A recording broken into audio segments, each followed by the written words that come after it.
Boa tarde. Estamos aqui então para o nosso Conversas e Reflexões sobre a nova política da educação especial. Tenho aqui comigo então duas pessoas convidadas, as quais eu conheço, colegas de trabalho, colegas de profissão, colegas de concepções. A Ana Lúcia, então, pedagoga, psicopedagoga, especialista em educação especial e processos inclusivos, especialista em educação e graduanda em psicologia. Também tem aqui comigo Mariângela, pedagoga, psicopedagoga, mestre e doutora em educação, docente no ensino superior, já esteve conosco também em outros momentos, os quais compartilhamos as nossas ideias, as nossas concepções, e essas duas queridonas, então, aceitaram dialogar, né, sobre esse momento que a gente está vivendo tão recente, em que a gente tem uma nova política que versa então sobre como se dará daqui para frente as perspectivas que até então chamávamos de educação inclusiva e que agora passam a ser entendidas como Política Nacional de Educação Especial.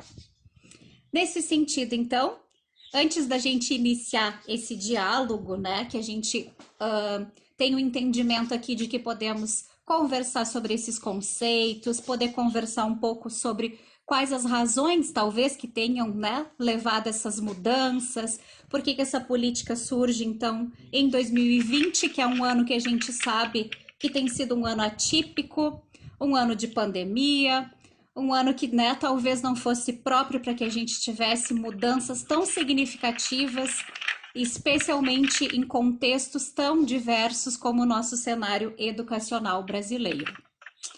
Então, meninas, partilhando um pouco assim, né, desta leitura, me coloco inicialmente, então, trazendo para vocês que me parece que a gente tem uma mudança conceitual inicialmente entre a nossa última política, que falava da perspectiva da educação inclusiva e que, portanto, entendia, né, os processos da educação especial, os processos da diversidade como processos imbricados, né, como processos que se davam de forma comum e partilhada e colocava, então, dentro da rede regular, preferencialmente, nosso novo modelo de olhar para esses processos, um convite a colocar a sociedade muito participante e também colocar a sociedade como consciente do seu papel, né? Colocando então todos juntos, né? Porque não existe educação inclusiva, existem processos inclusivos. Esses sujeitos não estão dentro da escola, esses sujeitos estão na vida. Eles têm um tempo da vida deles e do horário do dia deles que eles estão, sim, na escola, né? Ou nos espaços educativos. Mas eles são seres e sujeitos sociais. E nesta leitura, então, que fiz da última política, me parece que a gente tem uma mudança nesta perspectiva. Deixamos de falar de processos inclusivos e passamos a falar em educação especial. Quero ouvir um pouquinho, então, o que parece para vocês, neste primeiro momento, assim, do que muda, né, de uma política para outra.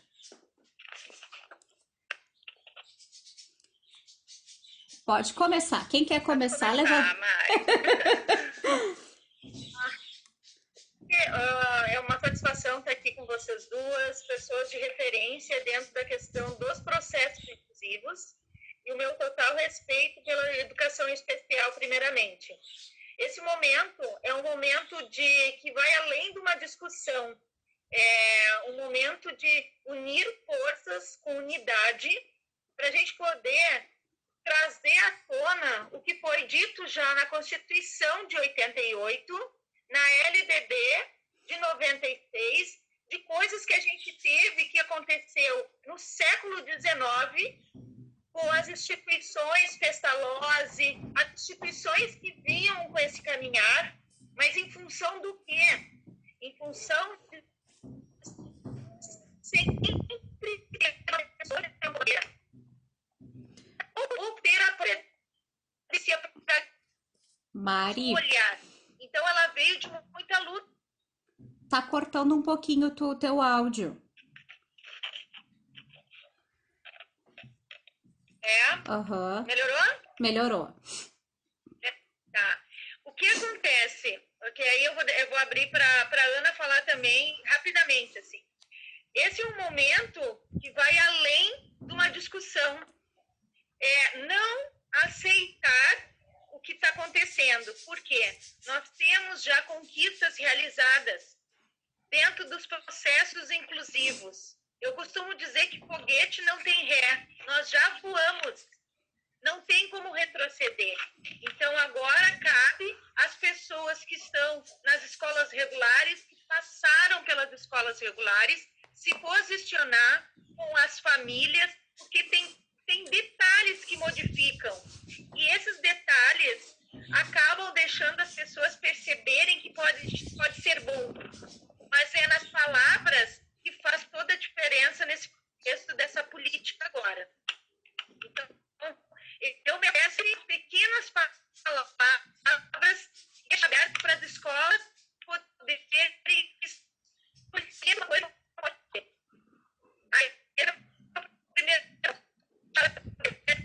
Tá cortando, Mari.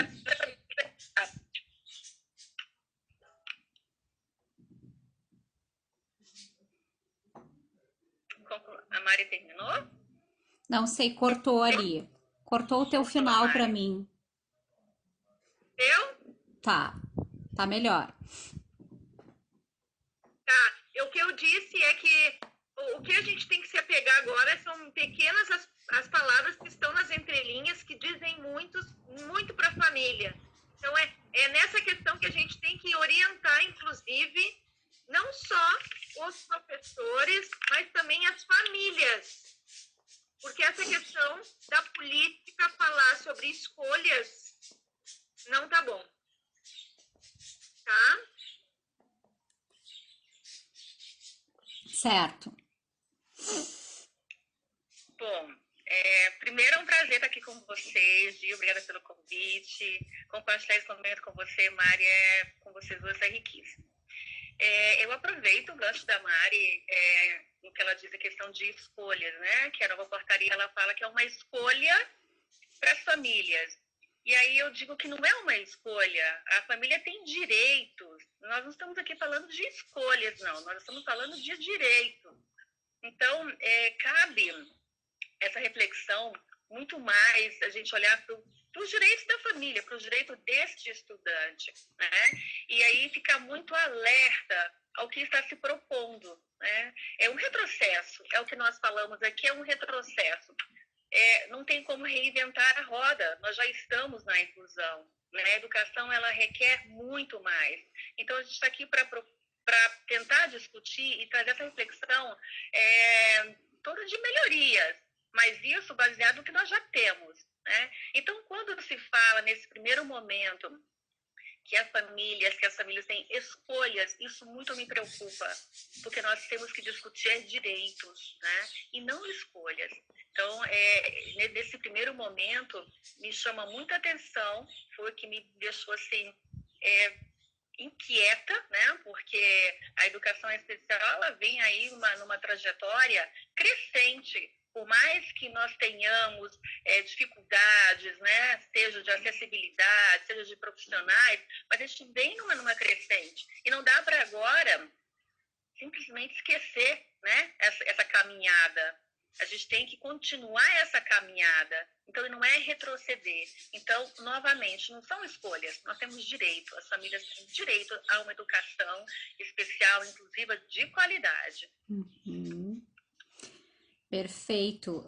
Isso que vocês trazem, né, que a Ana traz, é um questionamento, né, assim, que desde que a gente teve, então, a assertiva, né, no sentido, assim, de que saiu de fato, se concretizou essa nova política, parece que como tudo que tem pautado, né, esse nosso cenário educacional e social, a gente abre então para um processo dual, né? Uns estão a favor desta nova política, né? Uma parte assim dos estudiosos da sociedade, né? Enfim, das pessoas diretamente mais envolvidas, e outra parte fala de retrocesso, né? Na medida assim em que a gente se propõe aqui a externar as nossas reflexões, eu não posso deixar de discordar, de concordar com a Ana Lúcia, né? Sim, eu vejo igualmente como um retrocesso, no sentido de que me parece que se olham para aspectos que já a gente já conseguia, né, ter um avanço, assim, evidentemente que a gente não estava no patamar que devemos estar em 2020 quando se fala de processos inclusivos, de uma educação inclusiva, né? Mas que certamente se a gente olha para 10 anos atrás, eles já estavam muito avançados, né? Se a gente fala de 10 anos atrás, isso, nossa, já estava assim muito no caminho, né? A gente já estava assim conseguindo caminhar com um pouco mais de pé no chão, né? Eu vejo como um retrocesso no sentido de que parece que se colocam então exclusões ao invés de uma proposta inclusiva, né? Eu não consigo fazer uma leitura favorável ao pensar em classes especiais dentro da rede regular de ensino, né? E falo de um lugar de experiência, como colega, né? Porque assim, quando eu estava no meu processo da educação básica, eu fazia parte de uma escola que tinha uma classe especial. E eu recordo que o sentimento que eu e os meus colegas tínhamos, quando a gente tinha, então, 8, 9 anos, era medo daqueles sujeitos. Nós tínhamos medo, porque eles eram estigmatizados, eles estavam à margem. O horário do intervalo deles não era o mesmo horário do nosso intervalo. Eles não compartilhavam conosco das nossas atividades, né?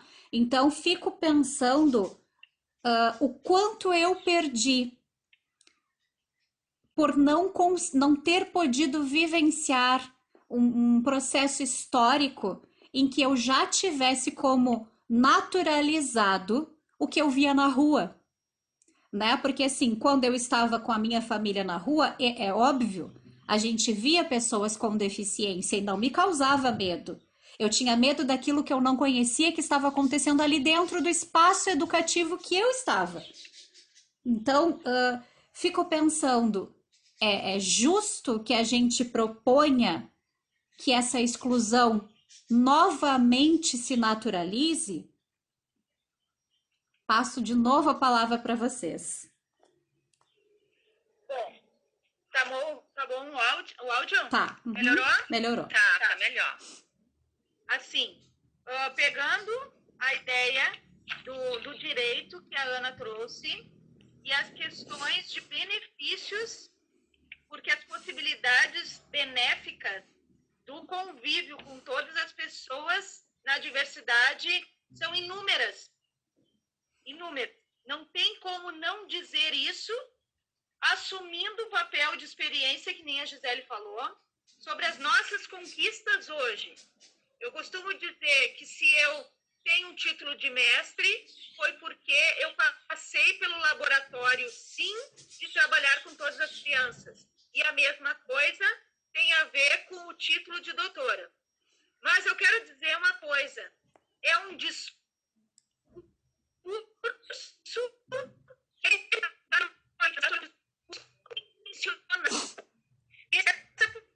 Tá cortando, Mari. Tá cortando. Melhorou. Esse discurso, ele tem uma intenção. A intenção é articular junto com a BNCC, que tem pontos que já fala sobre uma diferenciação curricular. É nesse aspecto que eu vou trazer para vocês.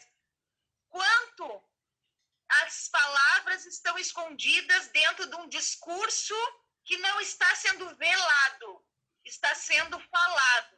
E nós temos que pegar, sim, as palavras e articular pelaquilo que a gente está vivendo dentro da escola. Então, eu trago essa frase assim, ó, quantas coisas estão sendo ditas intencionalmente para chegar agora e trocar, não é articular uma política nova, é trocar quase que tudo voltando para o século XIX. Mais ou menos especial.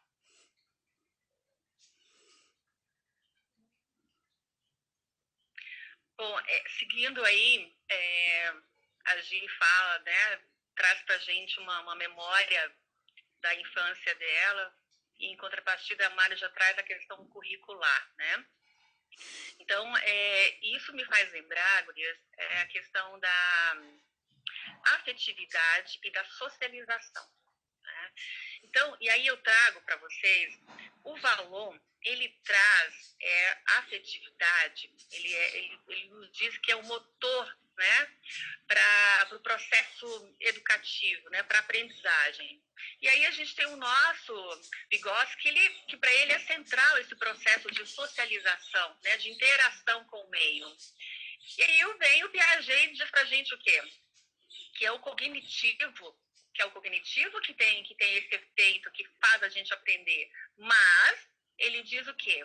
Que o cognitivo precisa dessa afetividade, assim como precisa da interação com o meio. E aí eu pergunto, como é que a gente vai fazer essa interação, essa afetividade, esse conhecimento, né, ele evoluir, esse aprendizado, se a gente está numa escola à margem da exclusão? Cadê essa sociedade? Cadê esses nossos amigos da escola, esses nossos colegas, nossos professores? Onde é que nós vamos buscar essa afetividade, essa socialização? A gente tem que estar no meio de todos eles, né? E muito mais, sabe, Mari e Gil, o que me preocupa não é a questão da inclusão das pessoas com deficiência. É a questão da inclusão das pessoas que não têm deficiência.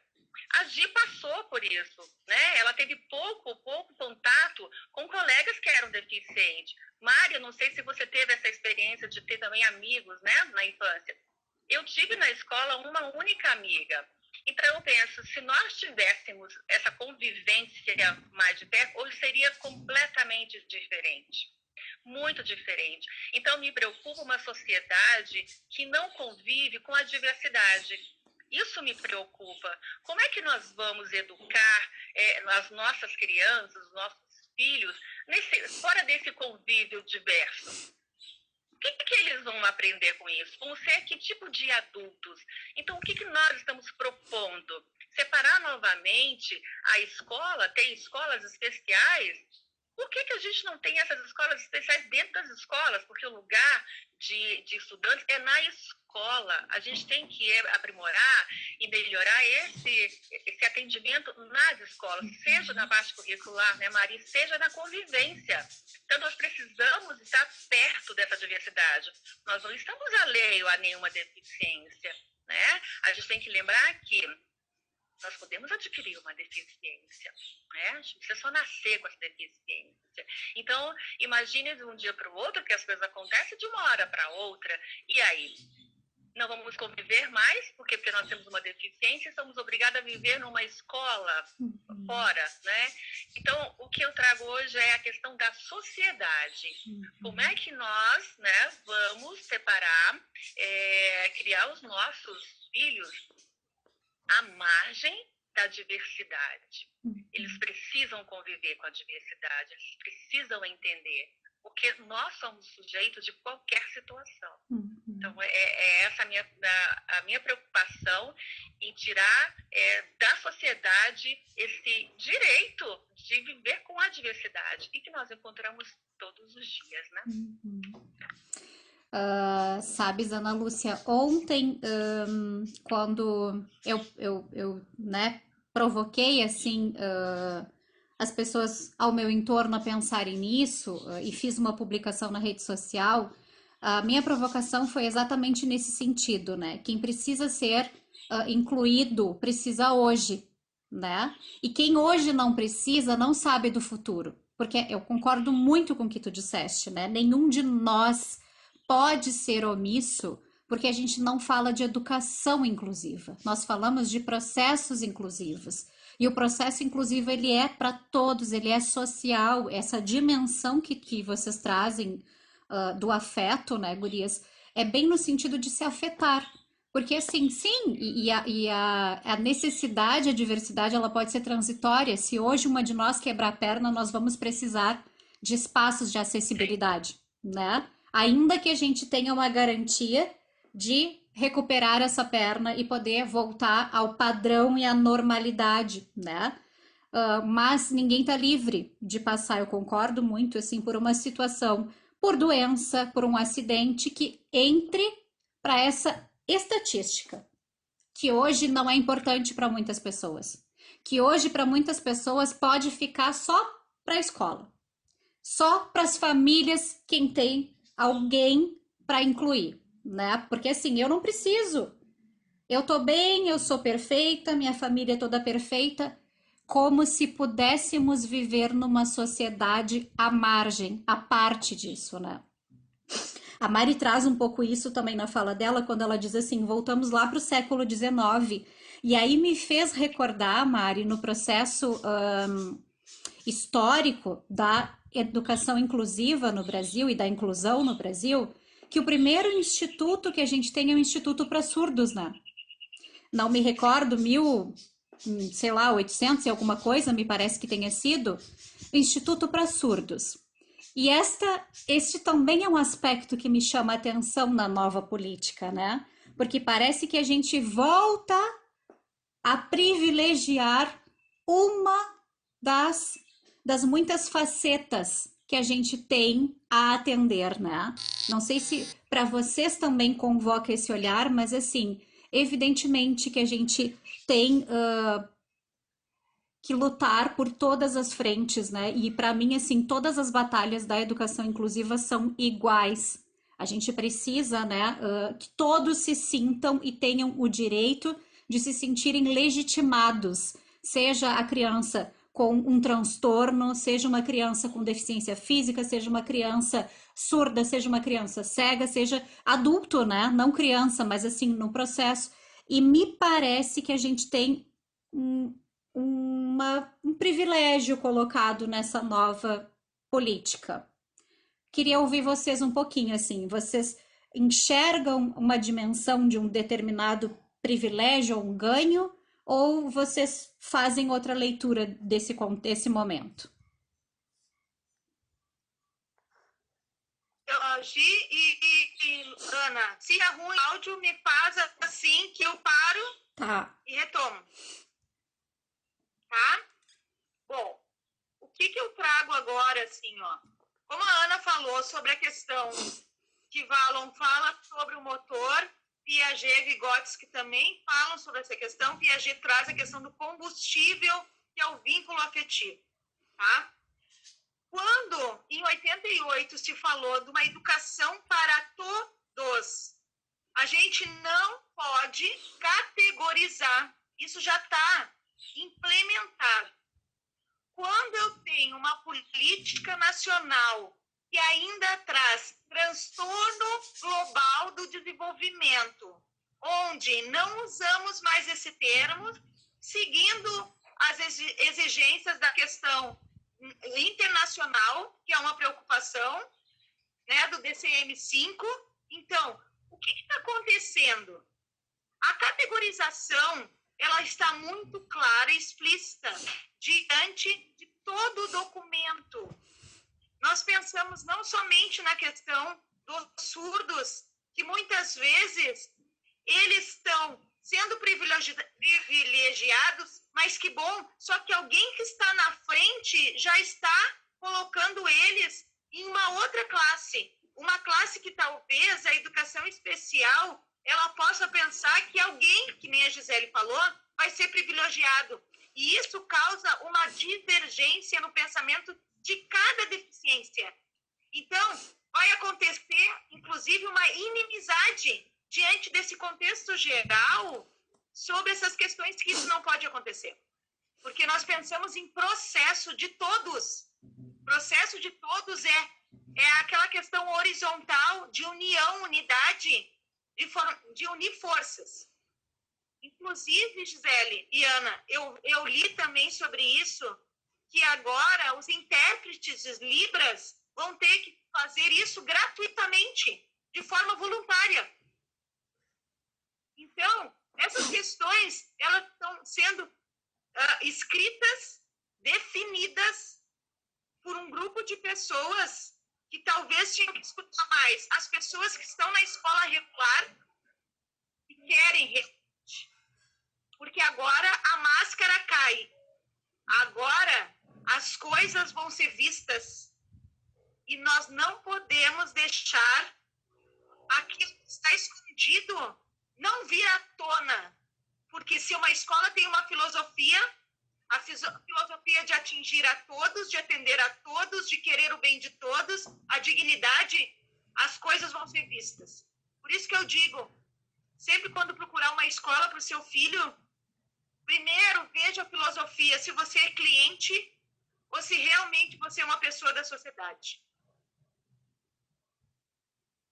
E é muito importante essa fala e trazer essa questão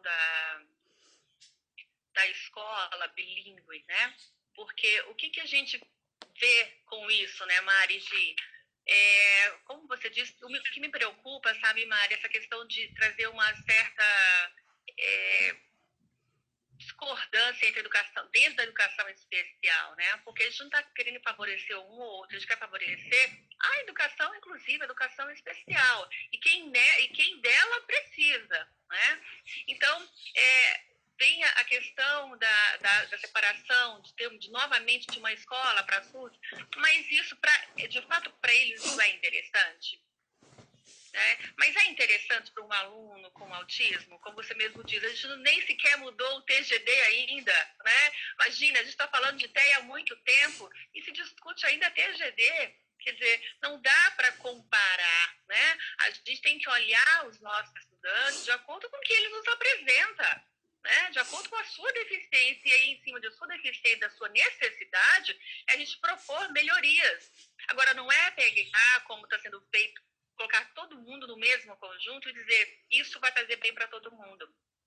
Nós não estamos falando de uma política só para transtorno do espectro autista, né? Só para altas habilidades, dotação.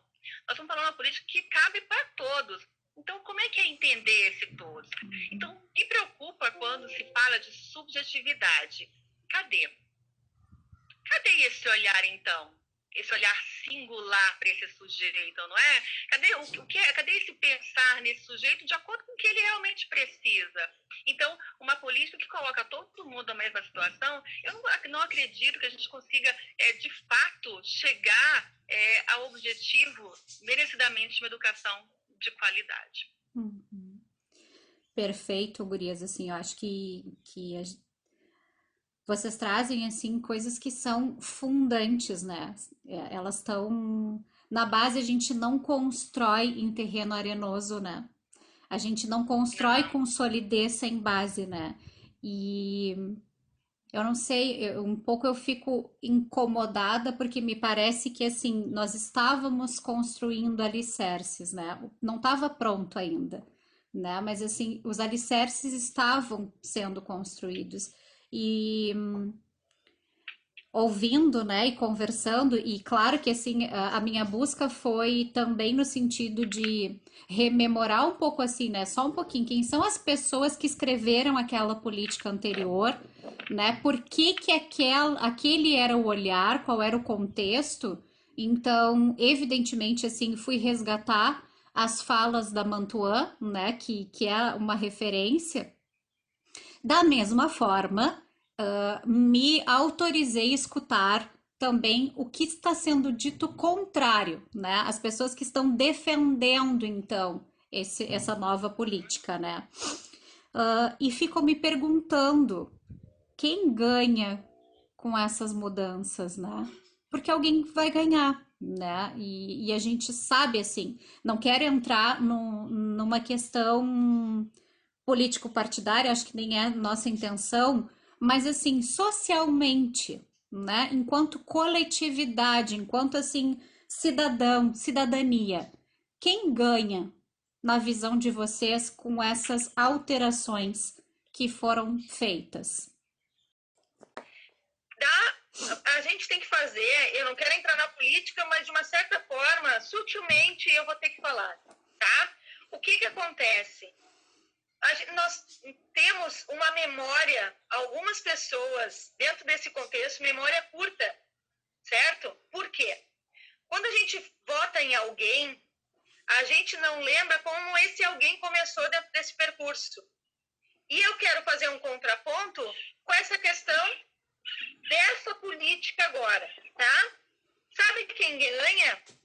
Quem no início, as escolas regulares, no início, muitas escolas, elas começaram a implementar a sala multifuncional na obrigatoriedade, tá? Se eu quero saber quem realmente está nesse barco, eu vou lembrar de quem fez isso sem a lei, tá? Se eu sei que tem escolas como a filosofia que acreditam na diversidade e no conjunto de todos os alunos juntos, nós vamos ver quem é que está sendo privilegiado, sim. Quando eu coloco dentro da política que a família, junto com a equipe, vai definir se vai ficar na escola especial ou na escola regular, eu já vivi isso, Gisele já viveu, Ana Lúcia já viveu. A família se sente coagida pelos profissionais e especialistas que estão ali dizendo coisas que quem tem que definir realmente é a união. A união, eu disse, governamental, que tem que dizer todos os alunos têm que estar na escola. Não é o aluno com deficiência, não é o aluno mais bonitinho, não é o aluno que tem o olho claro, não é negro, não é branco, não é isso. São todos os alunos. A política, de uma certa forma, ela está falando de equidade. Se ela tem, dentro da sua frase, equidade, ela já está indo totalmente contra esse conceito. Porque esse conceito, ele é muito mais do que empatia, ele é muito mais. Equidade se fala sobre inclusão. E o que eles estão fazendo? Eles estão fazendo uma coisa totalmente ao contrário. Nós estamos voltando para a exclusão, só que nós já passamos pela exclusão, nós já passamos pela integração e nós estávamos caminhando dentro de uma perspectiva de processo inclusivo. Por isso que eu retomo a minha primeira fala sobre os conceitos e sobre as palavras que estão sendo ditas, que não estão sendo olhadas e nem escutadas. Sabe quem vai privilegiar Ana Lúcia e Gisele? Aqueles profissionais que não querem trabalhar com todos os alunos. Vai privilegiar aquela direção que sabe que tem que investir, sim, numa escola para todos. Vai privilegiar, sim, aqueles professores que talvez estavam se testando e gostando, porque eles estão aprendendo muito mais, de retroceder. Só que isso não existe mais. Século XXI, não existe mais isso. Existe, sim, o respeito à dignidade para esse afeto, para esse olhar e para esses profissionais que necessitam passar por isso. Se não querem passar por isso, peguem a sua bolsa e vão embora. Não fiquem na educação, porque quem fica na educação levanta uma bandeira, sim, de uma escola para todos. Quem não quer isso não vai poder se esconder agora. Vai ter que mostrar e se posicionar. Quem se posiciona quer todos os alunos na escola. Eu tenho meu total respeito pela educação especial. Hoje estou onde eu estou porque eu respeito a educação especial. Então, quem não se posicionar vai ficar em cima do muro. Quem fica em cima do muro pode cair para dúvida. Quem tem dúvida tem medo. Quem tem medo não faz o que tem que fazer. Muito bem, Mari. Olha, quando você fala aí, é interessante, porque eu também fui verificar a questão do equitativo, né? Que é isso que traz, né? E aí é ser justo, né? Ser equitativo é ser justo. E aquilo que é a educação inclusiva que traz lá no decreto, né? É valorizar a inclusão. Então, como é que pode ser equitativo e valorizar a inclusão? Porque tem que ser justo. Então, quando você fala aí, olhar as palavras, entender o significado, vamos olhar o significado das palavras. Uma diz que é ser justo, e a outra é valorizar a inclusão, a diversidade. Como é que você valoriza algo que você está tirando? Como é que você é justo com algo que você está tirando? Né? Então, já começa pelo nome. Então, não dá para a gente poder não olhar, e aí, sim, Gi e Mari, prestar atenção nestas palavras. Porque quem ganha com isso, de fato, é quem não está interessado. Né? Então, quem acha que... sabe, tem que procurar outro lugar, realmente aqui a escola não é para isso. Então, a gente vê várias falas, inclusive de pessoas, que, né, como a Gi diz, que defende, sim, porque tem que ter escolas especializadas, porque tem crianças que não conseguem. Nós sabemos que nós temos estudantes com alto comprometimento. Nós sabemos disso. Só que nós queremos para eles também uma educação. Nós não queremos simplesmente que eles vão para uma escola segregados. Não é isso que nós estamos defendendo, que nós brigamos dia a dia na educação especial. Então, nós que estamos ali, a gente vai defender que este aluno, seja onde ele estiver, que ele tenha essa educação. E é claro que nós sabemos de que lado que vai, né, quem vai ser os privilegiados. Né? Então, uma escola que não queira trabalhar com educação, ela pode dizer que não quer. Procure uma outra, né? E aí eu volto na minha fala. Não é uma questão de escolha, é uma questão de direito. Nós estamos falando de direitos, a gente está dizendo para a família escolher A ou B, não é isso. Então, a gente vai completamente contra a nossa Constituição. Porque e aí? Então, virou o que é agora? Então, eu decido o que eu quero? Não, né? Então, a gente tem que pensar na questão das palavras, o que as palavras nos dizem, né? E aí é muito forte isso, né? É um decreto que diz que é equitativo e que isso diz força. Força para quê? Para valorizar uma inclusão. Como é que você valoriza? Como é que você dá força para algo que você está negando?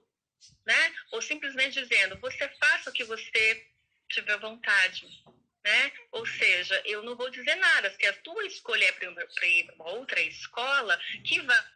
Não, gente, nós temos que defender os nossos direitos, e é isso que está em pauta. Né? Então, quem ganha, Gi e Mari, infelizmente, né, são as pessoas que a gente sabe que não tem esse comprometimento, que é muito mais fácil de dizer, não dá para mim, né? Mas aí eu reforço o que a Mari diz.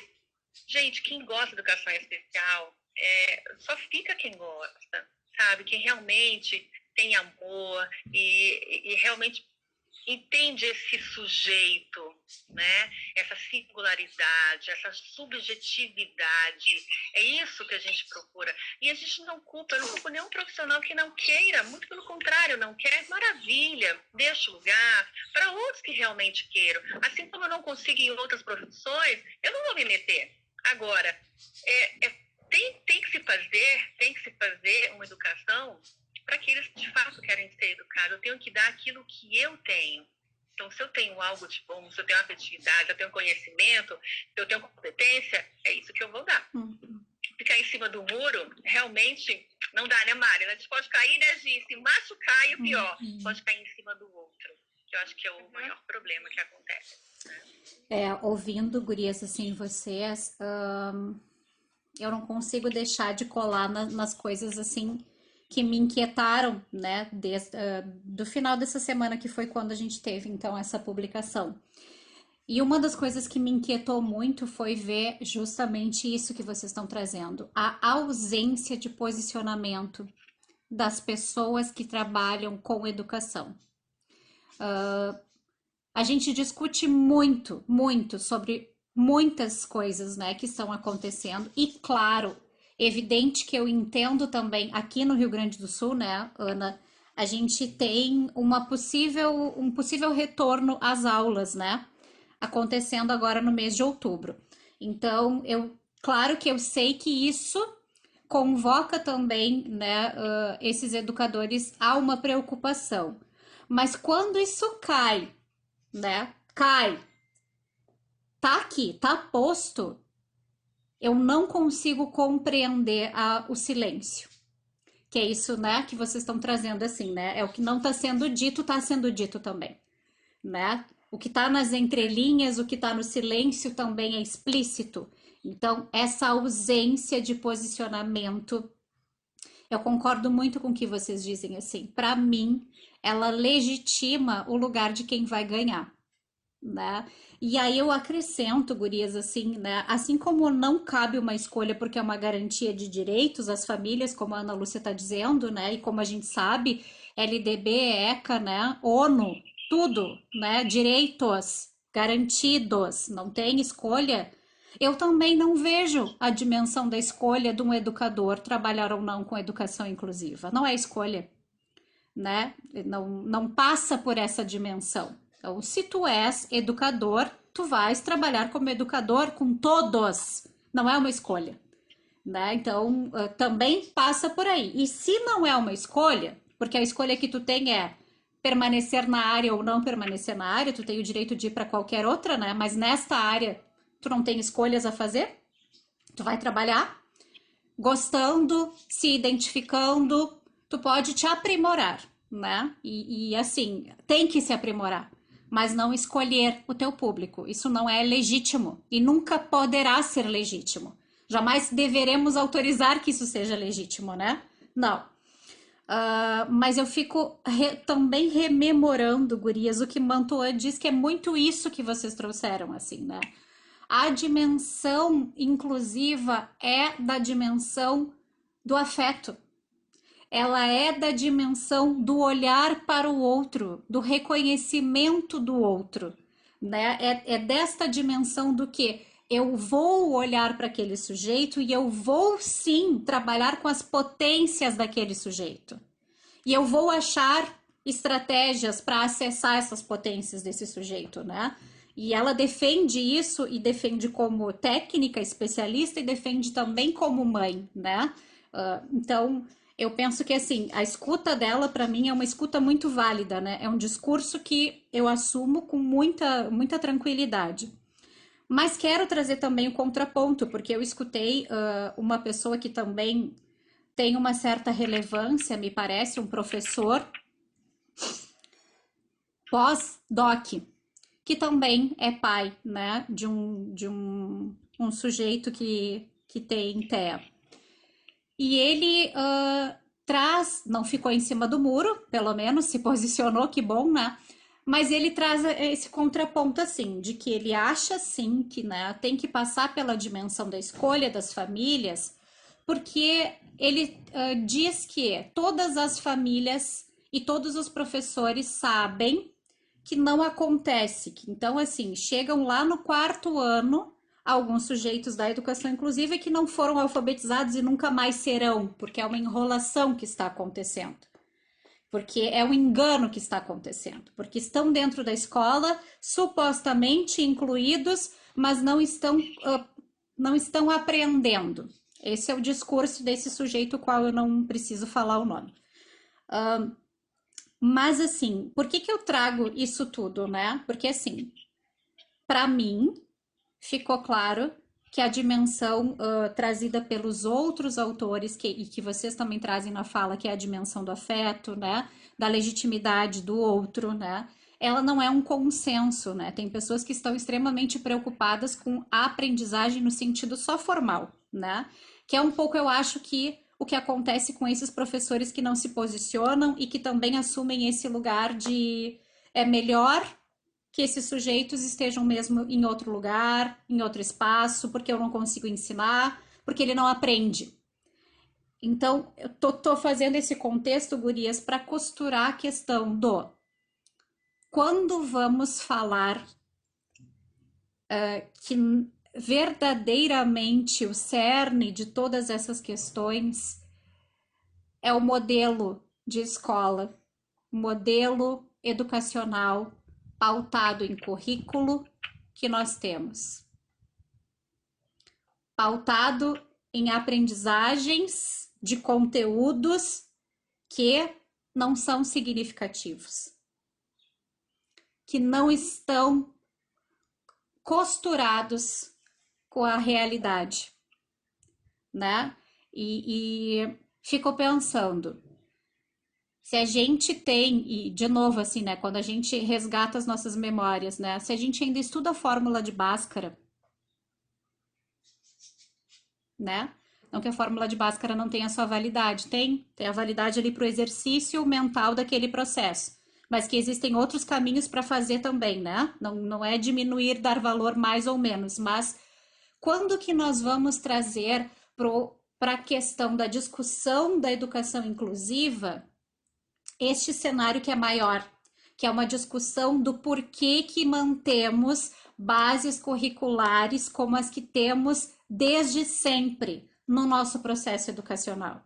Se elas não são válidas para aqueles ditos normais, por que isso não está em pauta e discussão?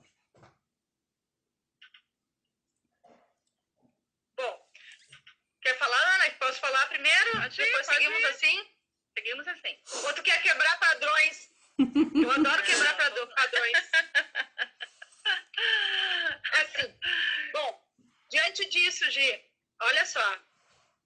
A questão do currículo que tu trouxeste agora é um ponto que eu queria trazer. Mas antes disso, como tu trouxe Mantuan, e eu gosto de escutar e ler a Mantuan, assim como Rosita Carvalho, como Mazota, como Januzzi, que falavam lá, que falaram a mesma coisa, nós estamos numa escola tecnicista ainda.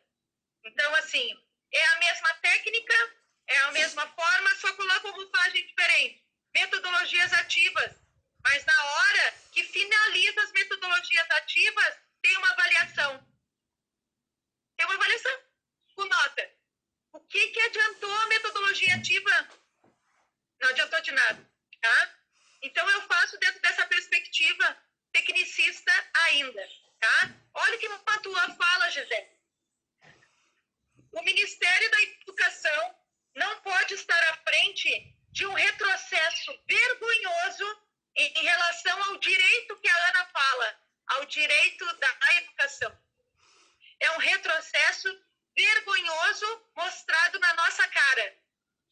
Então, o que eu digo sobre esse retrocesso é que as pessoas elas não querem dar uma resposta educativa.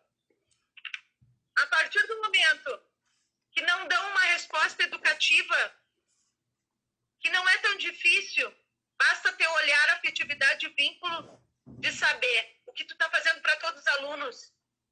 E agora eu trago, como tu trouxeste, Gisele, a questão da tua infância, eu vou te dizer uma coisa que eu disse na minha apresentação de doutorado.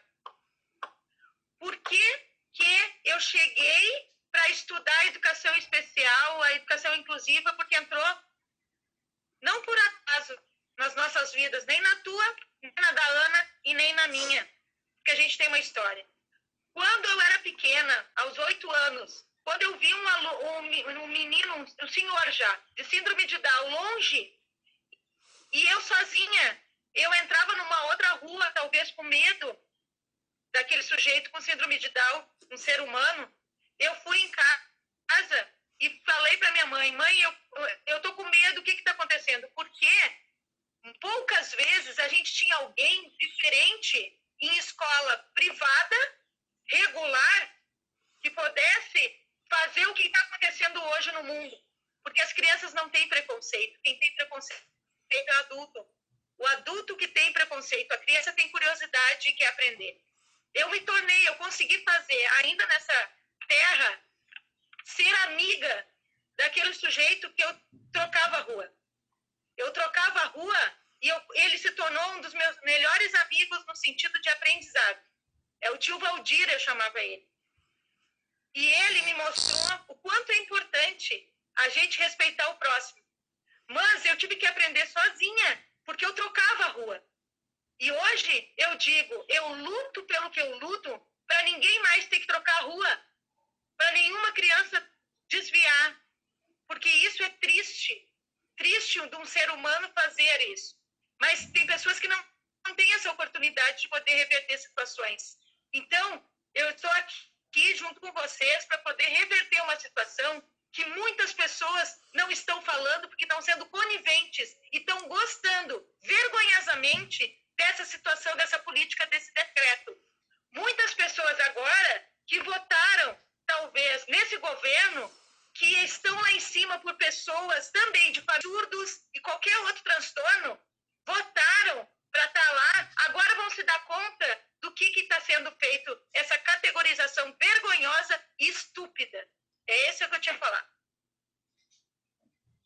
E aproveitando, como vocês duas têm uma história, é claro que eu também tenho uma história, porque a gente chega na educação especial não é por nada, né?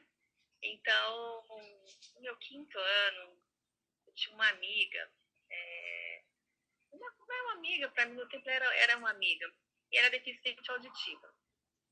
Então, e ela tentava falar comigo, assim, né, com os dias, porque nesse tempo, Libras nem pensar, né, gente? Imaginar que 80 nem imaginava isso. Gestos. Né? Era gesto, tentava se comunicar da maneira que dava. Então, eu era a única que tentava conversar com ela, de que jeito, sabe? Ela escrevia muito no papel e me dava. E eu percebia claramente que ela era completamente aqui na sala de aula, porque os professores, imagina, se hoje nós não temos professores, né, na escola inclusiva para fazer tradução, imagine em 1980, por aí. Então, eu lembro que ela ficava completamente perdida na sala, porque nenhum professor também falava nada. E eu ficava tão, assim, tão angustiada, porque eu via que ela queria aprender, ela tinha sede de conhecimento. Então, ela pediu o meu caderno sempre, para ela poder passar limpo, então eu emprestava. E aí, no ano seguinte, ela apareceu da escola. Ou seja, a escola não conseguiu ficar com ela, na verdade, né? Por quê? Porque a escola não foi aberta para ela, não estava acessível para ela. Então, quando Mari e G, quando você fala que a gente não chega na educação especial por nada, e é verdade. Hoje eu estou aqui porque eu quero que essas pessoas sejam vistas, que elas sejam ouvidas, né? Que elas possam falar. Então, o quanto a gente já caminhou, o quanto nós conseguimos, e a gente consegue ouvir a voz de uma pessoa surda, não é? Uma pessoa muda, uma pessoa que não fala, que tem deficiência auditiva, a gente consegue ouvir, a gente consegue falar. Por quê? Porque a gente estabeleceu uma comunicação. Né? Então, e é isso me traz quando você fala de currículo, o que me remete é que a gente não consegue, sabe, Mari, de fazer esse link com a realidade. O que tem a ver uma fórmula de Bhaskara, que seja trigonometria? O que isso interessa para mim? Se isso interessar para mim, fazer lógica com a minha vivência, ok, faz sentido. O que não faz sentido é a gente ter um currículo que não atende às nossas expectativas. Então, se eu preciso falar, se eu preciso me comunicar, seja em Libras, eu preciso ter Libras. Eu não posso ter espanhol enquanto eu não aprender a Libras. É tão simples quanto. Agora, o que me deixa pensativa, e essa reflexão que não sai é por quê? Por que as pessoas não estão olhando para isso? Por que é tão difícil, Mari, de a gente não ouvir o que o outro tem para dizer? O que falta na educação? Nós temos exemplos em outros estados que funcionam. O que acontece aqui, acontece aí, acontece aqui em Brasília, acontece aí no Rio Grande do Sul? O que está acontecendo? Né? Por que nós estamos com essa dificuldade enorme de ouvir? O que está acontecendo? Né? Então, quem é que está falando ou que não está sendo ouvido, ou o que a gente não está querendo ouvir? E aí todos nós somos da educação especial. Fazemos parte, porque a gente não consegue ouvir também, a gente não consegue entender. Então, o que dirá? Como é que a gente pode, se quer propor algum tipo de política, se a gente mesmo não está se ouvindo? A gente não chama um professor, um aluno, para ouvir o que de fato ele deseja. O que ele quer aprender? Qual é o interesse dele? E nós três sabemos, nós tivemos os alunos, que o interessante para eles era simplesmente ser locutor. Vocês sabem de quem eu falo? Né? Ou simplesmente era cozinhar, ou simplesmente narrar um futebol.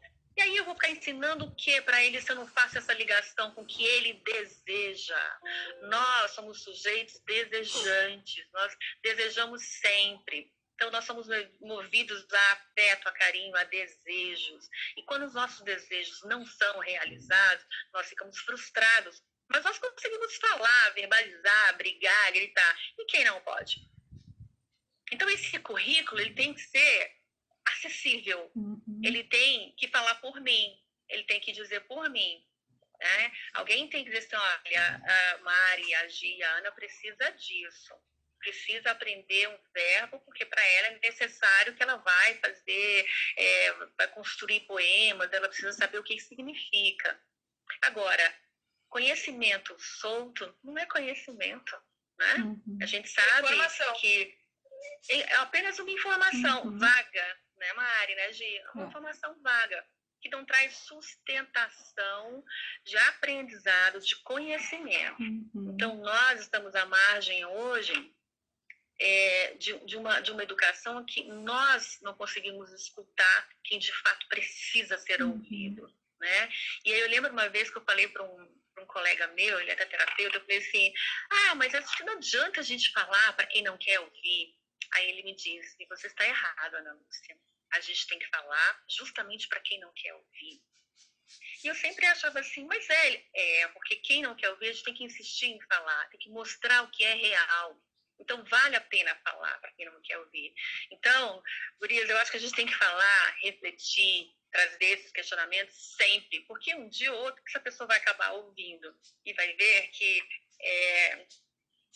é muito mais fácil a gente trabalhar com o que a gente gosta, trabalhar com o que a gente gosta, com o que a gente tem afeto e nos propor fazer o melhor, né? Porque o dia de amanhã só a Deus pertence. Nem existe. Nós sabemos assim, nem existe ainda. Nem existe. E nem existe, né, Maria? Nem existe. Então, eu me deparo com situações. Eu tenho uma amiga que, infelizmente, ela, né, ficou tetraplégica. E assim, e aí, né? Então, a gente se reinventa. Então, a vida, o tempo todo, ela tem que ser adaptada, né? E por que não o currículo? O que acontece com a nossa educação que esse currículo não pode ser acessível? Por quê? Eu fico, gurias, pensando, né? Nós que estamos aqui discutindo, conversando, refletindo sobre essa pauta e os professores que estão na sala de aula, ainda não somos, né? Não fomos e esses novos professores também não. Gerações que conviveram desde a sua tenra infância com esses processos inclusivos, né? E eu acho que é nesse sentido que a gente tem muito a perder, né? Porque, assim, talvez quando este olhar for um olhar que esteja naturalizado, que a gente não olhe fora da escola, né? Ou só nos espaços externos para essas pessoas que visivelmente precisam ser incluídas, né? Porque tem aquelas que também não tá na imagem, né? Não tá no corpo, tá em outros processos. Talvez a gente consiga ir ao cerne desse debate, assim, porque a lógica de quem ainda pensa essas estruturas curriculares, educativas, né, a nível nacional, são gerações bastante anteriores que falam, claro, algumas de uma forma muito legítima, como o Mantuan e todos os outros que a gente citou, né, como aqueles que nós convivemos, tivemos, né, a honra de sermos todas alunas, né, de uma Marlene Rosec, minha orientadora do mestrado, né, nossas profs, Cláudio Roberto Batista, né, então assim, não que a gente não tenha referências para sim dialogar sobre isso, mas as nossas referências e nós mesmas não vivemos isso, né, nós falamos de um lugar que é um lugar de luta, de tentativas, mas não é um lugar de quem viveu, quem colocou, nós colocamos essa lente, nós não estávamos com essa lente, né?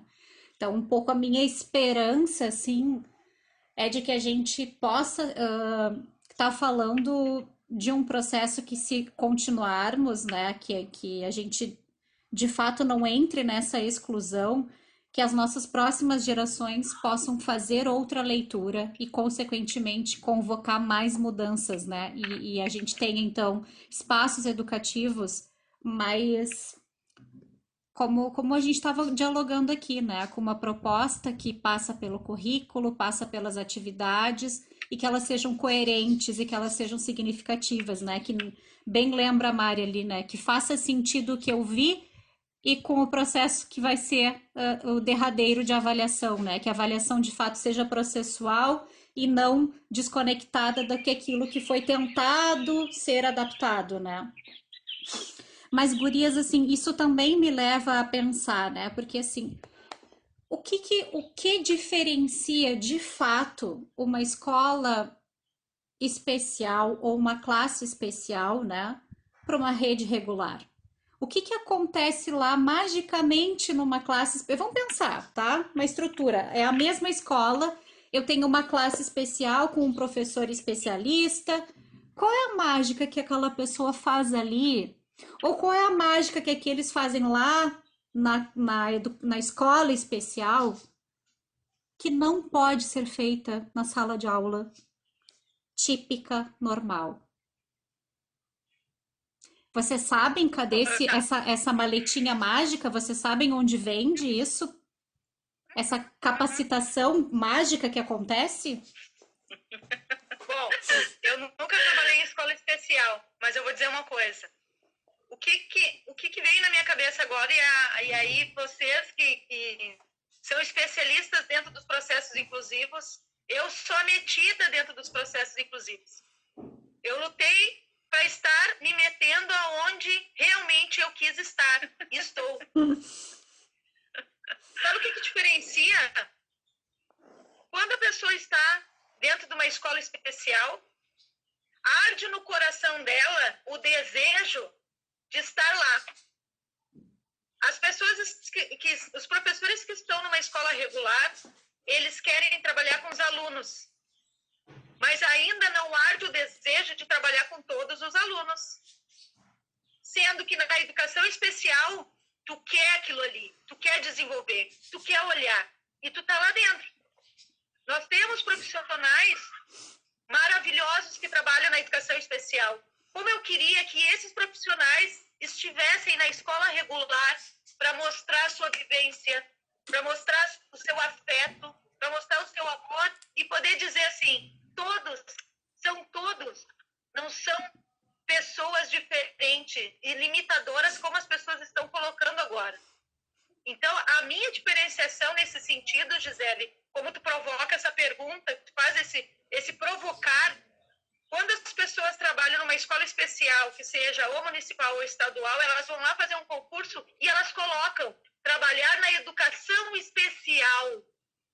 Eu sei o que eu vou trabalhar.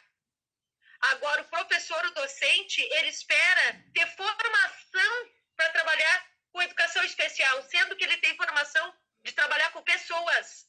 Então, essas nomenclaturas nojentas, elas acabam tirando as pessoas do desejo, que nem a Ana falou, o desejo do aprendizado, o desejo de aprender. As pessoas acham que estão prontas, que elas não precisam aprender mais. Eu preciso trabalhar com os alunos com deficiência para mim, Mariângela, ser a pessoa melhor nessa terra.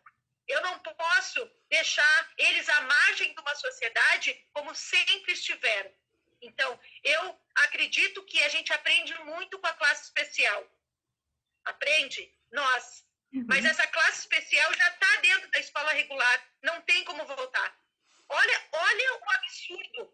Antes a gente discutia sobre uma resposta educativa, já tinha passado o acesso. E agora a gente tem que voltar com o acesso de novo? Voltar pelo acesso de novo?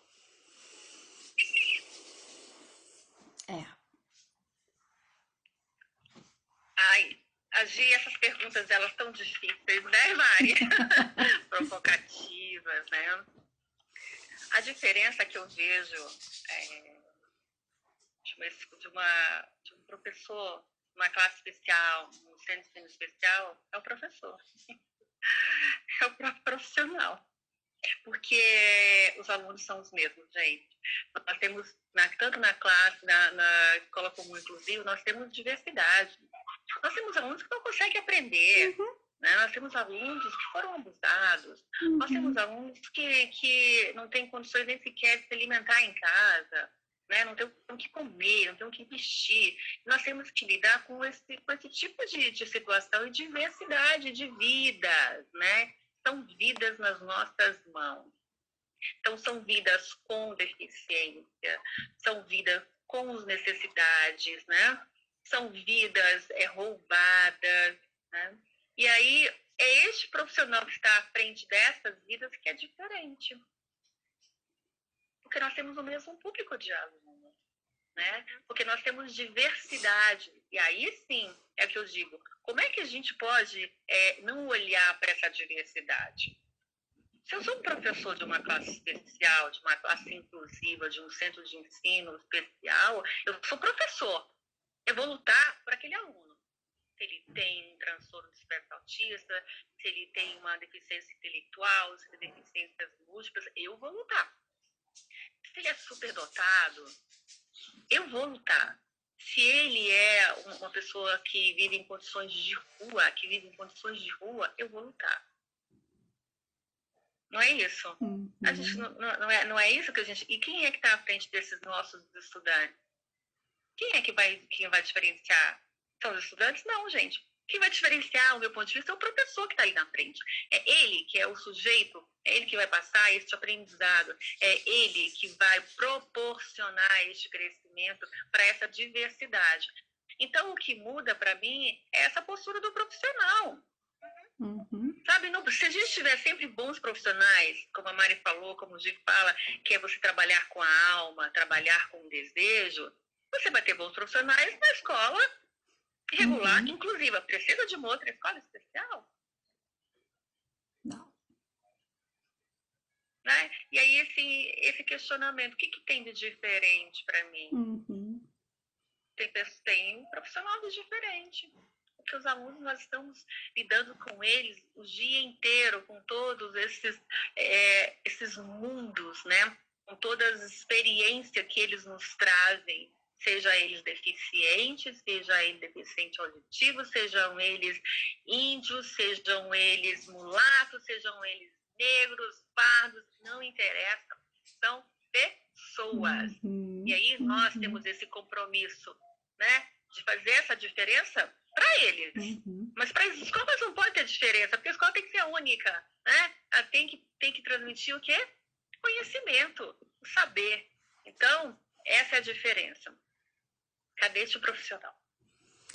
E não quer dizer, né, gurias, assim, claro que a gente está aqui falando dos profissionais, dos educadores, mas a gente, porque está na escola, né, acho que isso é importante frisar, assim, nós não falamos de um lugar de gabinete, nós falamos todas as três de vivências reais, concretas, de muito tempo em escola regular, né? Então, assim, acho que isso é importante, a gente saber quem a gente está ouvindo. A gente não está falando do impossível. A gente está falando de coisas que a gente viveu e compartilhou e lutou juntas, inclusive, né? Numa das nossas trajetórias juntas. E então a gente sabe que isso não é mágico, a gente sabe que dá trabalho, a gente sabe que às vezes dói, a gente sabe que às vezes a gente apanha, né? Dentro da sala leva um tapa, a gente sabe que às vezes a gente precisa fazer até contenção, né? Então, assim, não estamos aqui trazendo uma leitura de alguém que, né? Mas todos os professores dão... Não, a gente sabe que não é simples, a gente sabe que requer muito, mas a gente sabe que é possível. A gente sabe que dá sim para fazer, né? E é bem isso que vocês estão trazendo, assim. A diferença está na pessoa. E aí eu me lembro de uma frase que a Mari usa sempre, né, Mari? Antes da lei vem a pessoa, né? Então, antes de qualquer coisa, antes do diagnóstico daquele aluno que eu tenho, daquele estudante que eu tenho uma pessoa ali. Tenha ele deficiência múltipla, tenha ele TEA, tenha ele só um déficit de atenção, tenha ele só uma dificuldade da letra cursiva, né? Motricidade. É uma pessoa, antes de qualquer coisa. E aí, gurias, um pouco eu também fico pensando, né? Quando a gente fala das pessoas e desses alunos e desses sujeitos, eles não entram sozinhos para a escola, né? Toda vez que a gente tem uma matrícula nova na escola, a gente está matriculando o pai, os irmãos, a avó, o cachorro, o periquito, todo o combo, né? E eu não tô nem falando só do público-alvo da educação especial, né? Ou da educação inclusiva. Como que ficam, né? Essas famílias nessa nova perspectiva apresentada? A Mari um pouco falou lá no início da fala dela, né?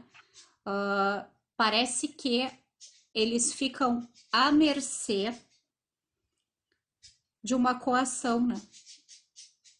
Eles ficam à mercê de uma fala que pode ser uma fala indutiva, né? Nessa escola, nós não temos condições de atender o seu filho. Talvez fosse melhor para ele uma escola especial. Nessa escola, nós não temos intérprete de Libras. Talvez fosse melhor procurar uma que tenha uma classe especial, que é isso que parece que vai acontecer, né? Um pouco assim. E eu fico pensando na subjetividade social desses núcleos familiares, né? Como que passam a ser esses novos tensionadores desses núcleos familiares? Porque diferente da classe dos educadores, que eu notei uma ausência muito grande de posicionamento, e claro que eu tô falando do que me rodeia, né? É claro que eu tô falando daquilo que eu vejo, eu não tô generalizando, porque tem muita gente que deve estar se posicionando sim e que eu não vi. Mas eu vi muita gente que me rodeia e consegui fazer muitas leituras das famílias com receio. Receio de serem convidadas a ir para um lugar mais oportuno para os seus filhos. Queria ouvir um pouquinho você sobre isso também. Bom, essa questão da pessoa, que nem a Ana falou e agora do processo, Gisele, é o respeito à pessoa, tá?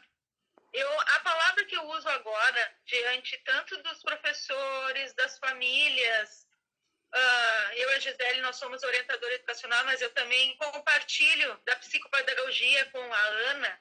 Então, estar nessas profissões, nós transitamos de pessoas, nós estamos falando de espaços que ocupamos, né? Quando eu dava aula agora essa semana para o ensino superior, eu dizia, se você não gosta de trabalhar com gente, desligue o computador agora e não diga que foi minha aluna. Ou não diga que foi meu aluno. Por favor. Eu não me importo de ficar sem dar aula para ninguém. Mesmo assim, eu vou dizer o que eu fiz e aquilo da mágica, a mágica que tu falaste, Gisele, não tem mágica. Tem o que arde dentro do teu coração para fazer. Não é como eu já escutei de muitas pessoas dizer, nós somos corajosos. Corajosos Não. De conviver com pessoas? Não. Não é nada diferente daquilo que Deus nos ensinou, ter amor pelo próximo. Ter amor. Então, a palavra que eu uso, Gisele, por essa pergunta que tu fizeste agora, é resistência. É resistir. Eu espero que as famílias resistam e batem pé mesmo e fiquem na escola regular. Porque entra uma questão financeira também. Isso é muito sério.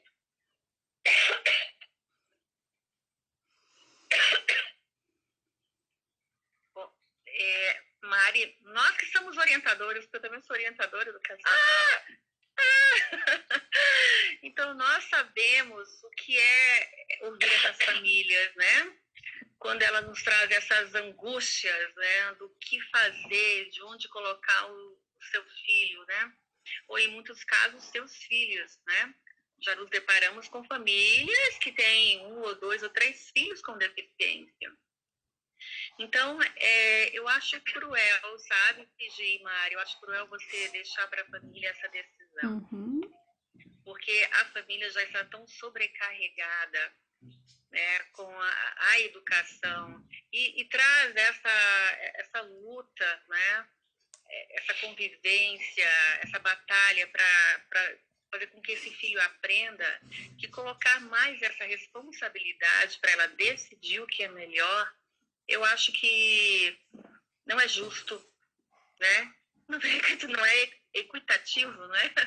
Não é justo com essas famílias. Então, me preocupa delegar para a família mais essa responsabilidade, né, que não cabe a essa família. Então, me preocupa também, porque nós sabemos que tem famílias extremamente afetadas,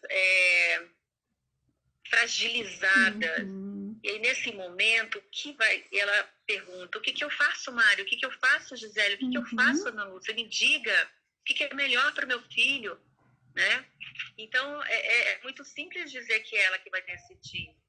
Para quem tem condições de decisão, ok, né? Ok. Uhum. Agora, para quem não tem. Então, que essas famílias, elas lutem realmente pelo espaço do seu filho. Se elas querem e ver que eles estão melhorando, que conviver com todos é o melhor para eles, elas vão à luta, porque nós estamos aqui por essa luta, porque nós estamos sempre nessa caminhada, porque a gente acredita, né, nessa convivência, a gente acredita nessa interação, a gente acredita, né, nesse aprendizado. A gente não está aí para qualquer amor, né? Como até dizia, se não me engano, acho que é o Balmo, amor líquido. As pessoas acham que o amor é assim, foi-se, né? Não é isso. Nós estamos aqui para a construção em conjunto. E nós sabemos, enquanto orientadoras, o quão importante a gente ter essa relação com as famílias, né? A família tem que ser participativa e a gente tem que dar esse acolhimento. Então, nesse momento, deixar para essas famílias que mais uma responsabilidade, eu acho cruel. Uhum. Acho. Porque, mais uma vez, elas estão desamparadas. E agora, o que eu faço? Claro que muitas escolas podem dizer, olha, é melhor você procurar uma outra escola para o seu filho. Aqui a gente não tem condições de atendê-lo. Aí eu fico pensando, sabe, vai essa mãe pegar ônibus A, pegar ônibus B, e vai correr ali, vai correr aqui, e esse filho muitas vezes pode ou não pode ir com ela, e aí acaba acontecendo o quê? Desiste, né? Porque, gente, a gente está falando de pessoas que realmente não têm condições. Nós não estamos falando de quem tem carro, de quem tem uma profissão, de quem consegue bancar uma escola. Nós não estamos falando desse público, porque esse público a gente sabe que mais ali ele vai conseguir. A gente está falando das pessoas, de fato, que não tem condições. A nossa fala é para essas famílias.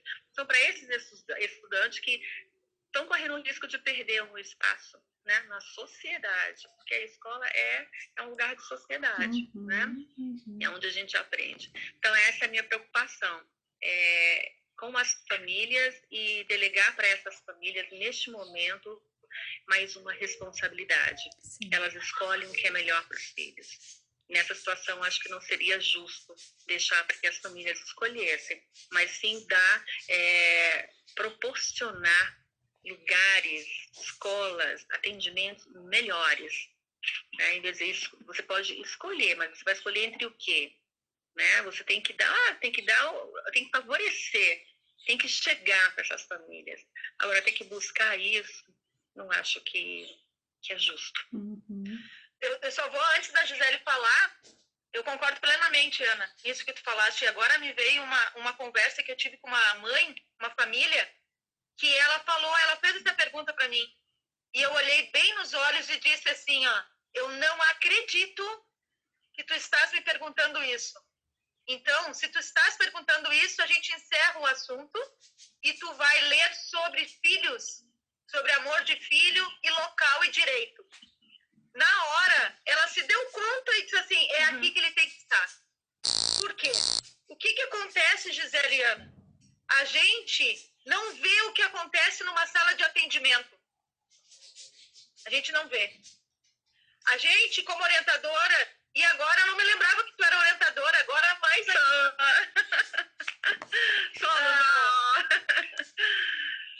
E aí, eu queria que os atendimentos, eles fossem gravados. Videochamada, para todo mundo ver o que se diz para uma família às escondidas, mascarado. O que tu diz sutilmente para aquela família que é melhor ela escolher outra escola porque é mais saudável. Muitas vezes nós se deparamos com isso. Então, eu sempre digo, eu não preciso de 4 paredes para falar o que eu tenho que falar. Eu falo, eu não preciso estar às escondidas falando o que é de direito. Então, é nesse aspecto. E eu espero que depois dessa conversa gravada, que possam as famílias procurar a Gisele, as famílias procurar a Ana, me procurarem para me dizer o que realmente, e aí eu vou ser meio decisiva nesse sentido, dizer assim, fiquem e fiquem. Uhum. Gurias, é muito bom ouvir vocês assim, né? Porque não que a gente tenha, né, que estar falando com quem concorda ou pensa semelhante conosco, né? E também, assim, evidente que a gente tem trajetórias e percursos que se assemelham na nossa formação, né, ao longo da nossa trajetória enquanto educadoras. E agora, falando sobre as famílias e essa escolha que aconteceria em equipe, eu não posso deixar de trazer à memória que nós vivemos juntas uma situação, a Ana Lúcia vai se recordar e a Mari vai lembrar como colega que era na época nossa, né? Que a gente fala também, né, Ana Lúcia, mesmo das famílias que têm poder aquisitivo para bancar os seus especialistas, que muitas vezes há uma discordância muito grande entre o que o especialista deseja para aquele paciente que ele tem e o que a escola entende de potencial, porque a escola está 4 horas com aquele sujeito e o especialista 50 minutos, uma vez por semana e às vezes nem isso. Tu deves te recordar, Ana Lúcia, que nós fomos ao consultório de um grande especialista renomado na cidade que estamos e que o especialista tinha um entendimento bastante atravessado sobre as potencialidades do estudante que nós tínhamos na escola. Lembro. E me ocorre que se àquela época esse absurdo estivesse em vigência, aquela mãe teria sido convencida por aquele especialista a retirar o seu filho da escola. Se não fosse o nosso tensionamento, se não fosse o nosso ir lá documentar o progresso daquele sujeito, mostrar o que aquele especialista não sabia do alto do seu 40, 50 minutos que fica com as crianças, né? Como a Mari disse, num lugar em que eles se autorizam muitas vezes a dizer tudo, porque estão sozinhos. Talvez a gente não tivesse tantos progressos com aquele sujeito como teve, né? E assim, falo aqui porque nós vivemos juntas essa história. Ao mesmo tempo, é evidente que eu sei que temos excelentes especialistas que dariam conta, assim, né? A nossa conhecida Fábio Munhol também, né? Neuro, excelente, que sim, né? Seria uma pessoa que consideraria aspectos e que eu tenho absoluta certeza que conseguiria reconhecer qual a participação dela numa escolha que não pode ser delegada à família, né? Porque ela não faz esse tipo de tensionamento com as famílias. Então, minha preocupação é nesse sentido também. A gente tem 2 cenários. O cenário de uma família que depende dos atendimentos de especialistas públicos e que a gente sabe que são meses esperando um atendimento, que dirá um acompanhamento, né, gurias? Então, que especialistas são esses que iriam à escola decidir juntos? Em que medida? Em que mundo? Porque a gente sabe que não é no mundo da realidade que isso está acontecendo na rede pública. E na rede privada, são esses especialistas que muitas vezes nunca foram à escola.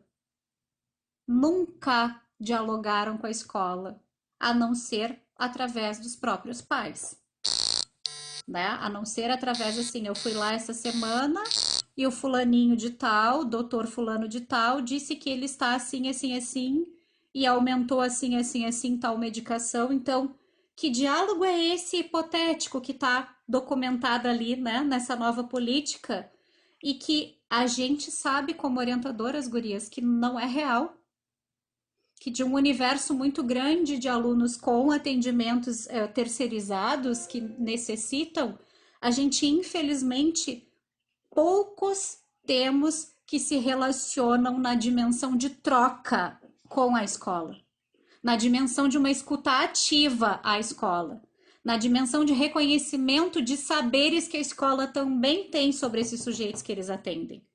Então, mais ainda me preocupa, porque é colocar a família, talvez em algumas situações, entre a cruz e a espada, como o caso que eu citei, né?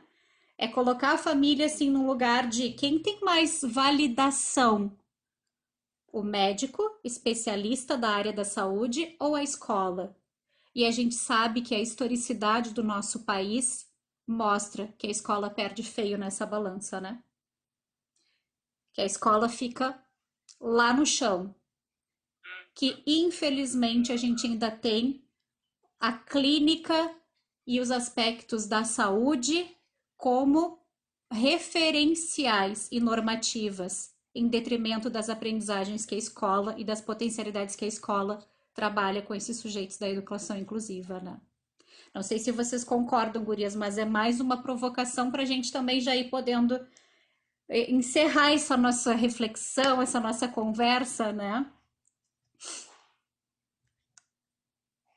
Bom, falando de normativas e falando sobre processos e falando sobre essa perspectiva que para mim não vai mudar o meu discurso, tá? O meu discurso ele não muda porque o meu discurso ele já existe como orientadora. É um discurso de levar adiante as questões do aluno, do estudante.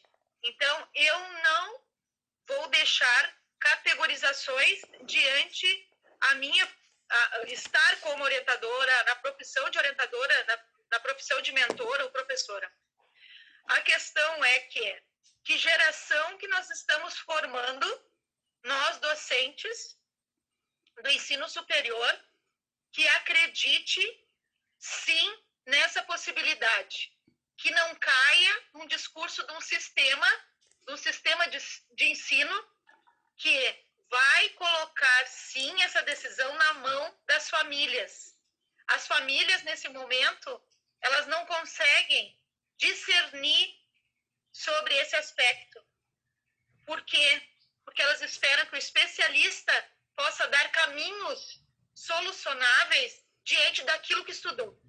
Quem estuda sobre aluno sabe muito bem que nós agregamos uma escuta, sim, que vem do cérebro. Não fica só no ouvido. Ouvir vem do ouvido. Escutar está aqui, ó, com a razão. Se a gente escuta para fazer o bem. E não é porque nós somos boazinhas. Não. Nós somos profissionais. Certo? Eu devia ter trazido uma água, me engasgo. Deixa a minha falar. Eu tenho uma água que nem tomei ainda, Mari. É muito interessante também, quando a gente fala esse lugar, né, que cada profissional ocupa. É muito importante a gente respeitar esse lugar. Porque onde eu moro, atualmente, eu percebo que tem médicos que determinam que tipo de atendimento que o aluno vai ter. Ora, às vezes ele é um médico, ele é um pedagogo, ele é um especialista em educação. Porque eu jamais vou dizer para o meu aluno que ele tem tal doença, que ele tem tal comprometimento, se ele não passar por um neuro. Eu não me atrevo nunca, nunca cogitei essa possibilidade. Então, eu respeito muito, mesmo porque a gente se existem essas áreas, esses especialistas, é justamente para isso. Para a gente trabalhar em conjunto. Agora, fazer com que essa atuação se confunda com o pedagógico, sabe, com o conhecimento, eu acho muito perigoso, porque você coloca novamente para a família essa responsabilidade. Né? Porque o médico fala, não, esse teu filho ele precisa estar numa classe especial, ele precisa ir para um centro de ensino especial. Aí você vai dizer para as famílias, porque nós trabalhamos pelos nossos alunos, por isso nós somos orientadoras, né? Exato. Trabalhamos em defesa dos nossos estudantes.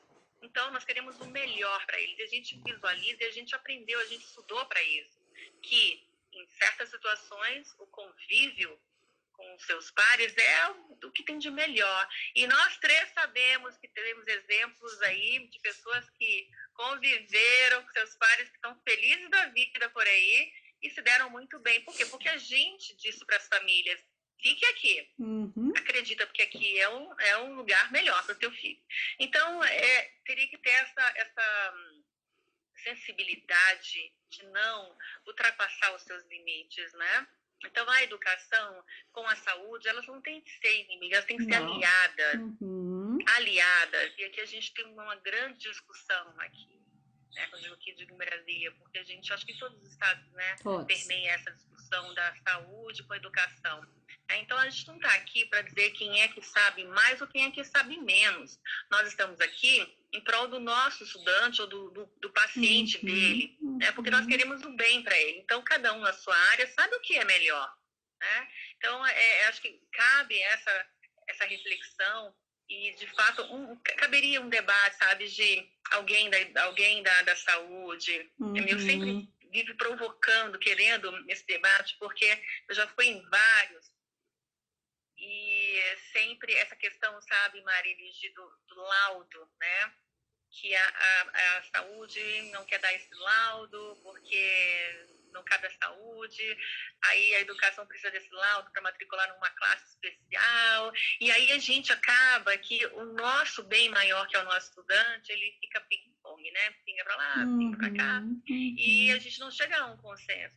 Então, eu trago hoje essa preocupação dessa fala da educação com a saúde, né? Desse posicionamento, dessa abertura de conhecimento para os dois lados, em prol de um único objetivo, né? Que é o estudante ou que é o paciente, né? Então, e nesses dois, ele é um sujeito.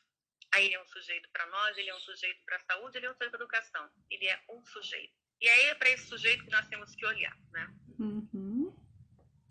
Perfeito, gurias. Eu concordo com vocês, assim, eu acho que a gente abriu frentes que cabem a muitas outras possibilidades de debate, né?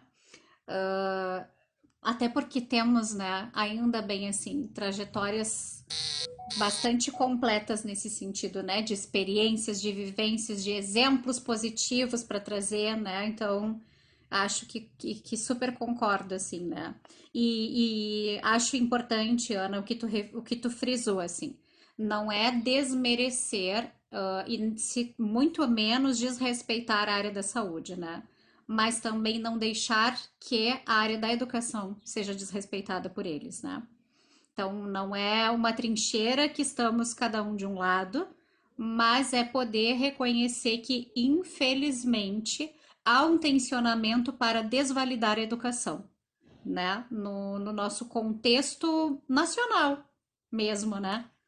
A educação acaba ficando num lado da corda que tem menos força, né? Num cabo de guerra que se faz.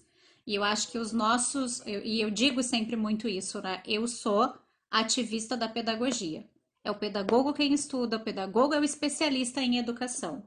Nós não fazemos isso empiricamente, nós fazemos isso com conhecimento técnico, né? Nós somos estudiosos, sim. Nós também produzimos conhecimento científico, sim, né? Então, nós merecemos respeito, sim. E a gente tem que seguir nessa busca todos os momentos que a gente puder, a gente deve marcar esse lugar, né? Porque se a gente está falando de processos educacionais, então escutem a educação, né? Se a gente fala de processos clínicos, escutem os especialistas, né? E compartilhem saberes. Meninas, eu não sei, tem mais alguma coisa que a gente não dialogou e que vocês acham que cabe a este momento? Eu acho que tem que esperar aí se vai ser aprovado ou não esse decreto, né?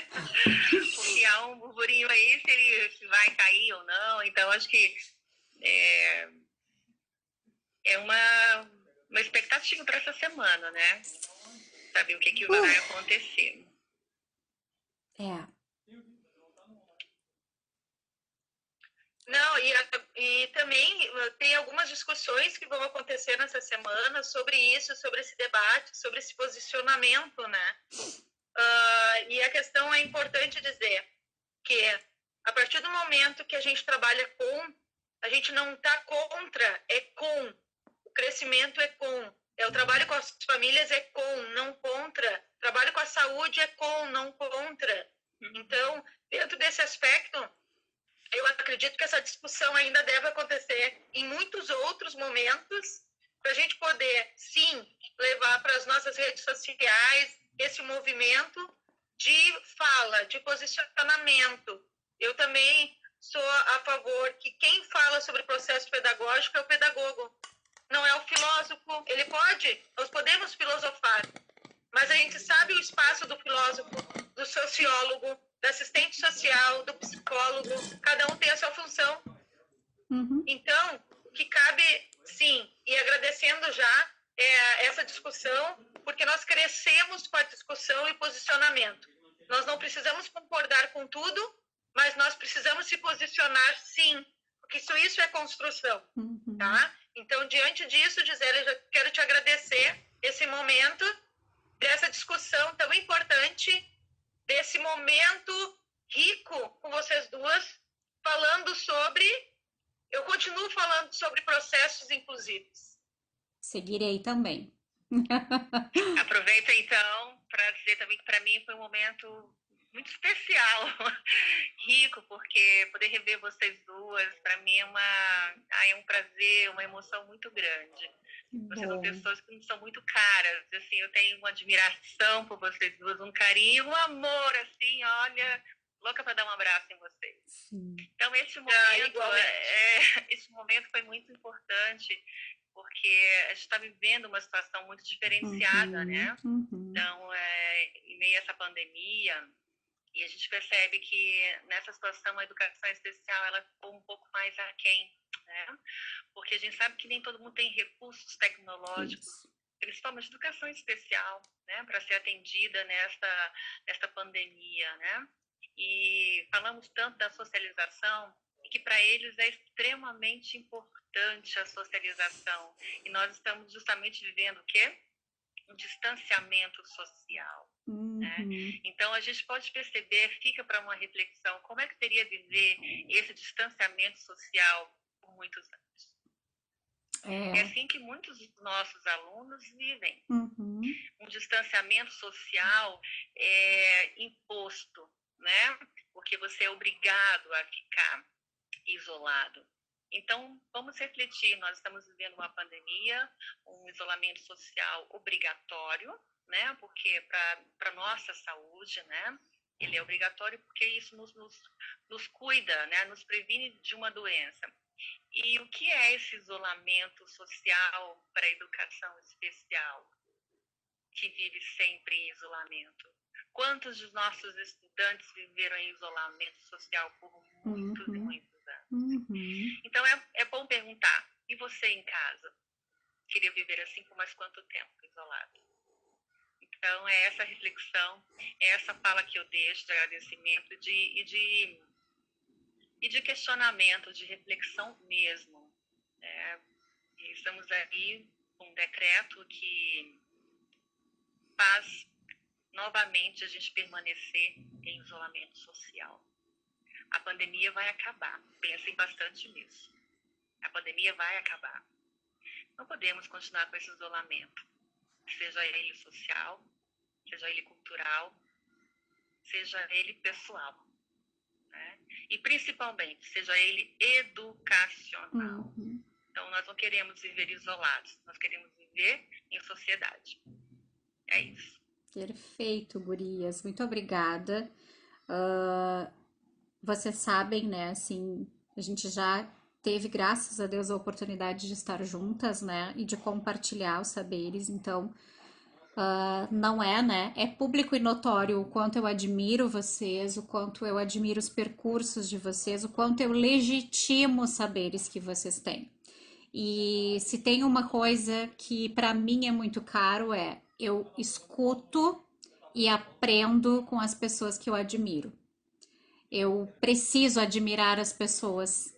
Eu preciso que elas tenham o que vocês têm: coerência, brilho nos olhos, conhecimento e pé no chão, no sentido de vocês não falam daquilo que não viveram. Para mim, isso compõe um conceito ético. É poder saber do seu lugar de fala, é ter esse lugar de fala legitimado, né? Porque a gente não se apropria dos lugares de fala, né? E então, para além da admiração que eu tenho como pessoas que vocês são, porque vocês são maravilhosas pessoas, vocês são maravilhosas profissionais, vocês são profissionais extremamente gabaritadas, que só somam onde estão, que só elevam o nível de uma discussão, mas não tem conversa simples, né? Tudo dá uma tese quando se conversa, porque vocês têm muito, vocês têm uma trajetória consolidada, então só aumenta a admiração. E também serve, né, para matar um pouquinhozinho da saudade, assim, né, de estar junta, dá vontade de sentar lá numa cantina e tomar um café, que nem a gente fazia dando risada, né? Mas me abastece o coração, gurias, assim, muito obrigada por aceitarem. Eu não conseguiria ter uma discussão tão leve e ao mesmo tempo tão importante com pessoas que eu não trouxesse dentro do meu coração e não admirasse profundamente. Vocês sabem disso, né?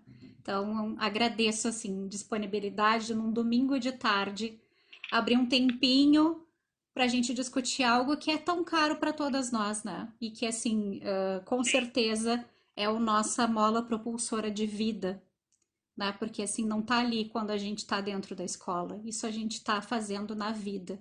A gente faz porque acredita. A gente faz porque sabe da importância do que precisa ser feito. E compartilhamos isso e agradeço muito, muito, muito, assim, mas eu desejo que logo isso possa ser presencial, que a gente possa seguir essa nossa discussão. E vocês vão vir aqui para Brasília!